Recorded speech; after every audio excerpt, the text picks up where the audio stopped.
अच्छा, एक बात बहुत सुंदर,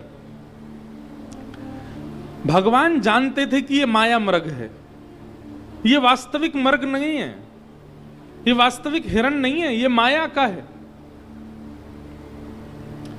लेकिन प्रभु श्री राम फिर भी उसके पीछे भागे उसको पकड़ने के लिए। ये बालकों जैसी हरकत क्यों की राम जी ने? यहां पर बहुत ध्यान से सुनिएगा सब लोग। ठाकुर जी, हम थोड़ी आगे ले गए कथा, जब वनवास में सोने का मृग सामने आया, राम जी पहचान गए थे कि ये माया मृग है, लेकिन सीता जी कहती है मुझको तो यही मृग चाहिए, और राम जी उसके पीछे ऐसे भागते हैं जैसे राम जी को पता ना हो कि वो माया का मृग है। क्यों भागे? राम जी नहीं भागते, कभी सीता हरण होता नहीं, कभी राम रावण युद्ध होता नहीं।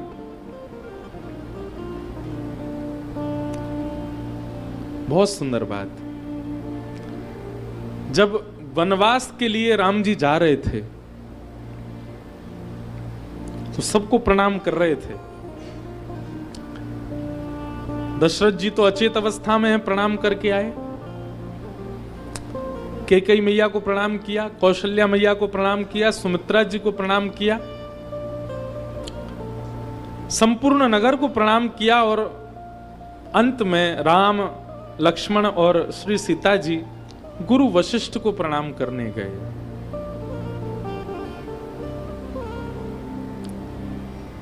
और जैसे ही गुरु वशिष्ठ को प्रणाम किया, गुरु वशिष्ठ राम जी से कहते हैं कि राम भद्र, 14 वर्ष के लिए आप जा रहे हैं, हम आपसे कुछ मांगना चाहते हैं। राम जी कहते हैं भगवान आप आज्ञा करें, क्या चाहिए? बोले तुम मेरे शिष्य हो, लक्ष्मण भी मेरा शिष्य है, लेकिन सीता जी मेरी पुत्री भी हैं और शिष्या भी। गुरु का संबंध पिता रूप में होता है। विवाह करके जब सीता जी को लेकर के आए तो जनक जी ने दशरथ जी से जो चर्चा की पता नहीं, पर मुझसे भी चर्चा की थी कि हमारी पुत्री बहुत प्रिय है, हमारी पुत्री बहुत सुकोमला है, इनका ध्यान रखिएगा। तुम्हारे जाने का बहुत कष्ट है, लेकिन सीता जी को जब मैं इस भेष में देख रहा हूं तो मैं देख ही नहीं पा रहा हूं। रामभद्र, मुझे वचन दो। राम जी बोले आज्ञा करें गुरुजी। बोले 14 वर्ष तक अगर सीता जी आपसे कुछ भी कहें, आप उस पर दूसरा विचार नहीं करोगे। ये अगर कह दें तो ऐसा, तो मतलब वैसा। पुनि विचार का योग कभी बनना नहीं चाहिए।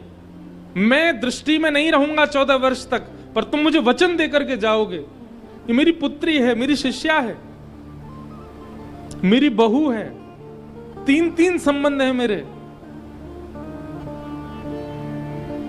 आप पुनि विचार नहीं करोगे। सीता जी अगर कुछ कह दें, आपको उसका पालन करना है। राम भद्र के नेत्र सजल हो गए, गुरु चरणों में प्रणाम किया। और आज जब यही मारीच माया मृग बन करके आया और सीता जी कहती मुझे ये चाहिए, तो राम जी को तो प्रथम दृष्टि में ही दिख गया है कि ये माया का मृग है। पर तभी गुरु वचन याद आते हैं कि गुरु जी ने कहा था कि सीता जी की बात पर कभी दोबारा विचार मत करना। कह दें ये तो ये, कह दें ऐसा तो ऐसा, कह दें यहां बैठना है तो वहां बैठना है, कह दें वहां जाना है तो जाना है। इसलिए राम जी उस माया मृग के पीछे गए, गुरु आज्ञा मान करके, गुरु चिंतन करके। रामचरित्र अद्भुत है। तो भगवान ने मारीच को मारा नहीं। ठाकुर जी जानते हैं कि आगे लीला में ये सहायक बनेगा, इसलिए उसको केवल बिना बाण के आगे के जो नुकीली वस्तु होती है उसको हटा करके केवल उसको बाण मारा, और इतनी तेज मारा कि महाराज समुद्र पार जाकर के लंका में गिरा मारीच। पावक सर सुबाहु पुनि मारा, अनुज निशाचर कट कुसधारा। भगवान ने अग्नियास्त्र चलाया, उसमें से अग्नि प्रकट हो गई, उससे सुबाहु को मार दिया, अनेक राक्षस मारे, लक्ष्मण जी ने भी कई मार दिए। कुछ दिन ब्राह्मण और वेदज्ञों के बीच में राम जी रहे, और राम जी धनुष बाण अपने कंधे पर डाल करके विश्वामित्र जी से कहते हैं आप यज्ञ कीजिए, बिल्कुल निश्चिंत होकर के गुरु जी यज्ञ कीजिए, मैं और लक्ष्मण खड़े हैं, कोई बाल बांका भी नहीं कर पाएगा, आपका यज्ञ पूर्ण होगा। ब्राह्मणों से वेद सुनते हैं, पुराण सुनते हैं, गुरुदेव की सुंदर रक्षा करते हैं।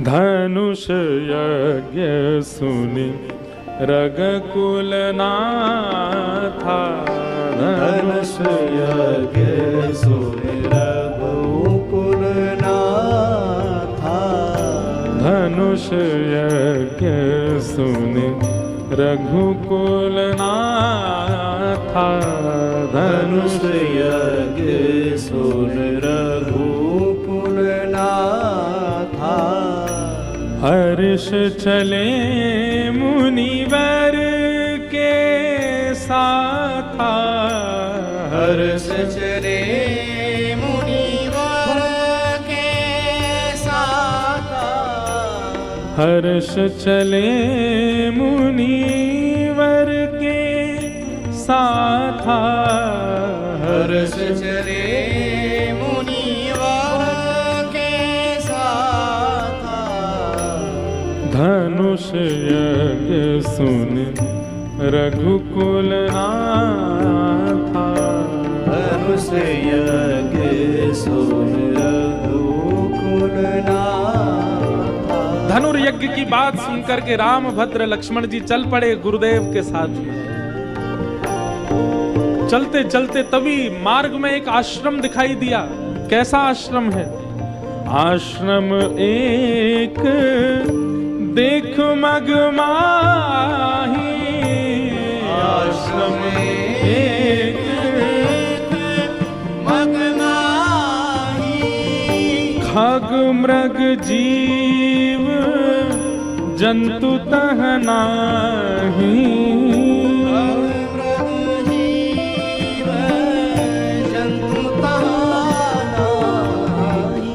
पूछा मुनि शिला प्रभु देखी, पूछा मुनि शिला प्रभु देखी, सकल कथा मुनि कहा विशेषी, सकल कथा मुनि कहा विशेषी, हे धनुष यज्ञ सुनि रघुकुल नाथा, धनुष यज्ञ सुनि रघुकुल नाथा,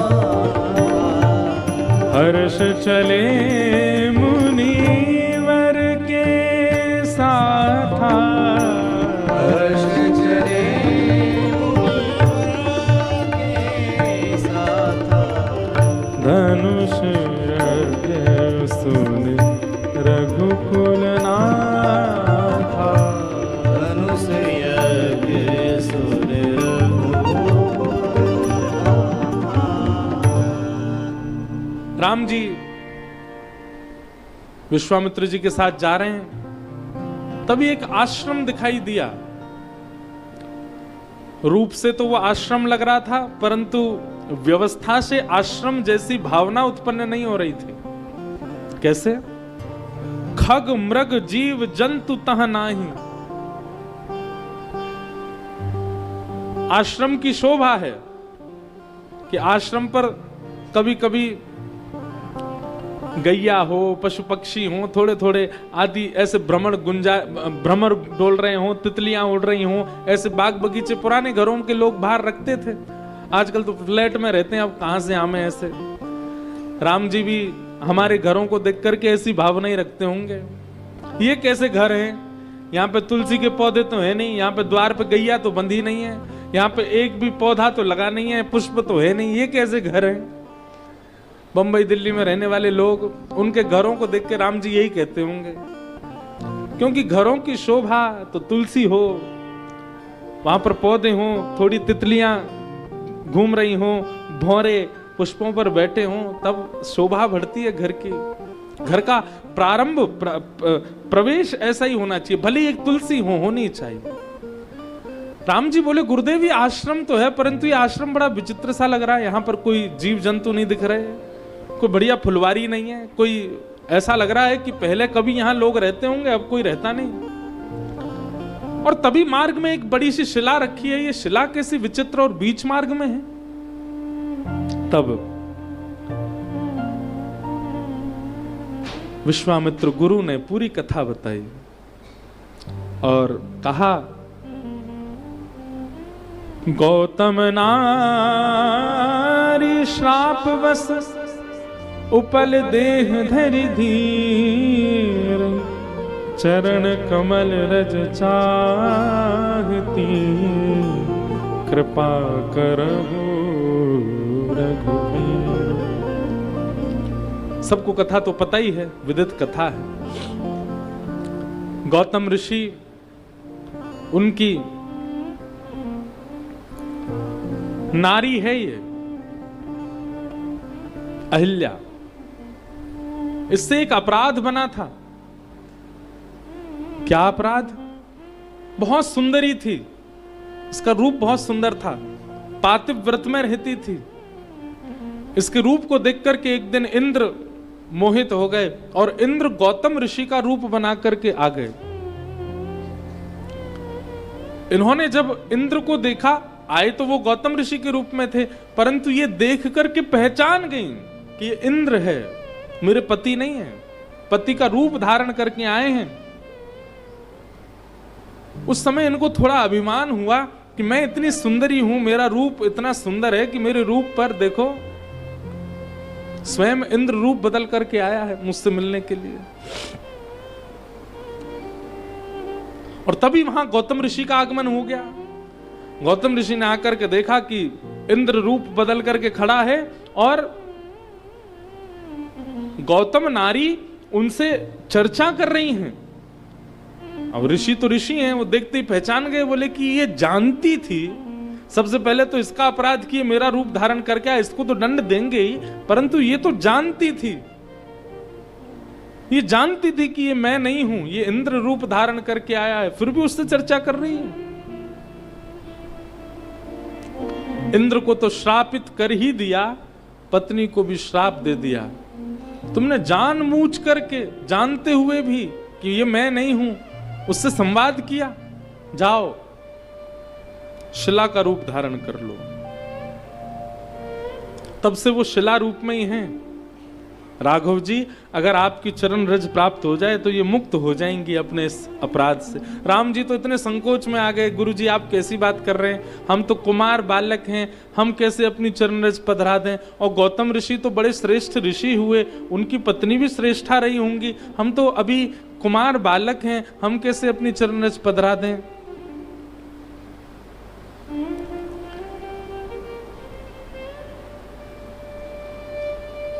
बंधुओं, एक बात यहां पर समझ आती है और गोस्वामी जी उसको उल्लेखित भी करते हैं। यदि किसी व्यक्ति से अपराध हो जाए और उस अपराध का बोध करके वो प्रायश्चित कर ले, तो भी उसे भगवत प्राप्ति हो सकती है। ये अहिल्या के प्रसंग से हमें समझ आता है।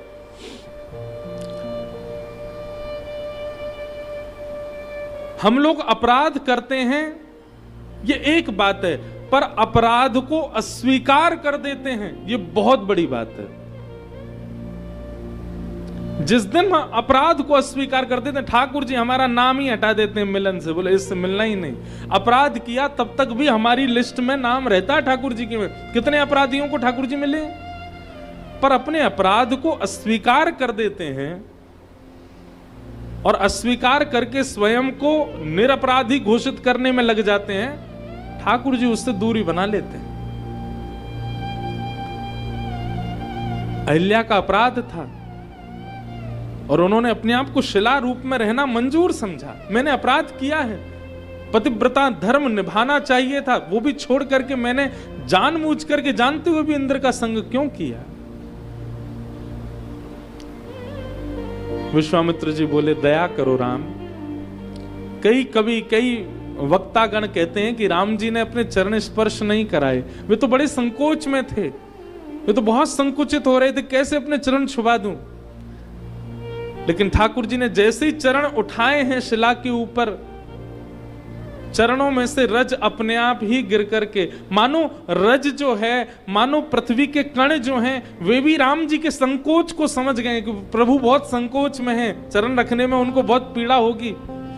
इसलिए जैसे ठाकुर जी ने चरण उठाए हैं, अपने आप ही रजकण मानो भगवान के चरणों से लग गए, और जैसे शिला के स्पर्श के लिए जाने लगे, रजकणों ने विचार किया कि ठाकुर जी को बहुत पीड़ा होगी अगर स्पर्श हो गया तो, पहले ही रजकण नीचे गिर गए और शिला से प्रकट हो गई अहिल्या, मुक्त हो गई अपने श्राप से। जैसे ही मुक्त हुई है, शिला के रूप में से बाहर पधारी हैं, तुरंत अहिल्या ने अपना सिर बाहर किया, ठाकुर जी के चरण स्पर्श हो गए और अहिल्या का उद्धार हो गया। परशत पद पावन शोक नशावन, प्रगट भई तप पुज सही,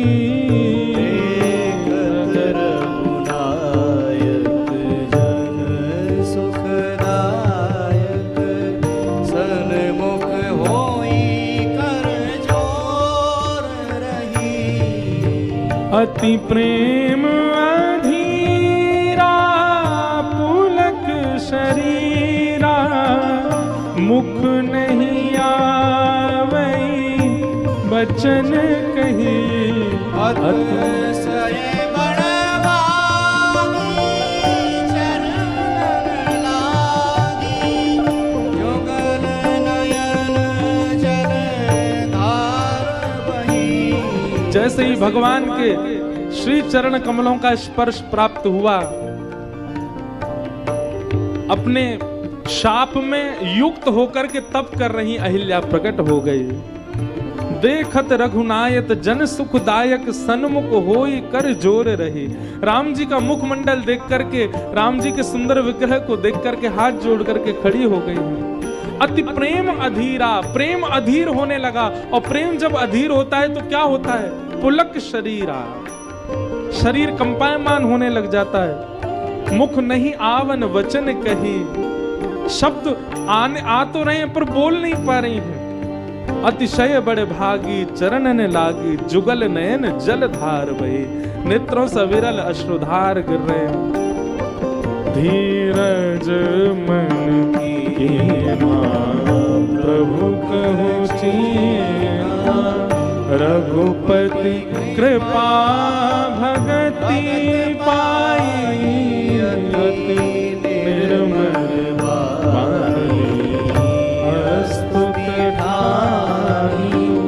ज्ञान गम्य जय रघुराई, मैं नारी अपावन प्रभु जग पावन, रावण रिपुजन सुखदाई। राजीव विलोचन भव भय मोचन, पाहि पाहि शरण नहीं आई। मुनि शाप जो दीना, अति भल कीना, परम अनुग्रह मैं माना। केहु भर लोचन हरि भव मोचन, एहि लाभ शंकर जाना। बिनती प्रभु मोरी में मति भोरी, नाथ ना मागऊं बर आना। पद कमल परागा, रस अनुरागा, मम मन मधुप करे पाना। पद पावन लोकन सावन प्रगट भई तब पूज सही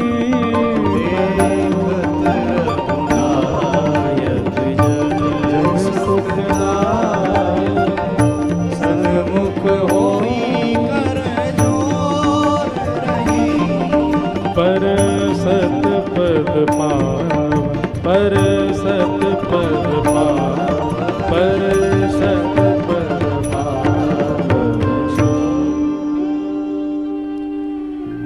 भगवान के चरणों का स्पर्श पाते ही अहिल्या का उद्धार हुआ।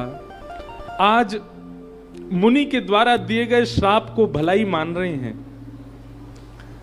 भगवत प्राप्ति जिस दिन जीवन को होने लग जाती है उस दिन क्रोधापि देवेन वरेण तुल्यम, बड़े लोगों का क्रोध वरदान के जैसा लगने लग जाता है। भगवत प्राप्ति जब तक नहीं होती तब तक मातु पितु वाणी दूषित ही लगती है। अब आप देखो प्रहलाद जी को, प्रहलाद जी के साथ उनके पिता ने क्या नहीं किया, लेकिन प्रहलाद ने कभी भी अपने पिता के प्रति दुर्भाव नहीं रखा। ये इस बात का प्रमाण है कि भगवत प्राप्ति चित्त में हो रही होगी तो पिता माता या बड़े लोग किसी भी स्थिति में चले जाएं, आप उनके प्रति दुर्भाव और दुर्विचार ला ही नहीं सकते। और कहीं ना कहीं आप घूम रहे हो चारों धामों में, घूम रहे हो कथाओं में, लेकिन माता पिता गुरु की वाणी कहीं ना कहीं आपको कसैली लगती है, कहीं ना कहीं उनके वचन आपको कटु लगते हैं। उनके प्रति आपका ये भाव आता है कि ऐसा क्यों बोलते हैं, ये गलत है, हम इनसे श्रेष्ठ हैं। घूमते रहो धामों में, कुछ नहीं होने वाला, ठाकुर जी कृपा नहीं करेंगे। क्योंकि ठाकुर जी जब कृपा करते हैं तब बड़े लोगों का क्रोध वरदान के जैसा दिखने लग जाता है। आज अहिल्या को वही अनुभव हो रहा है कि बहुत बड़ी कृपा की मुनि ने, जो मुझे यह श्राप दिया, जिसकी कृपा से आप मुझे आज प्राप्त हुए हैं।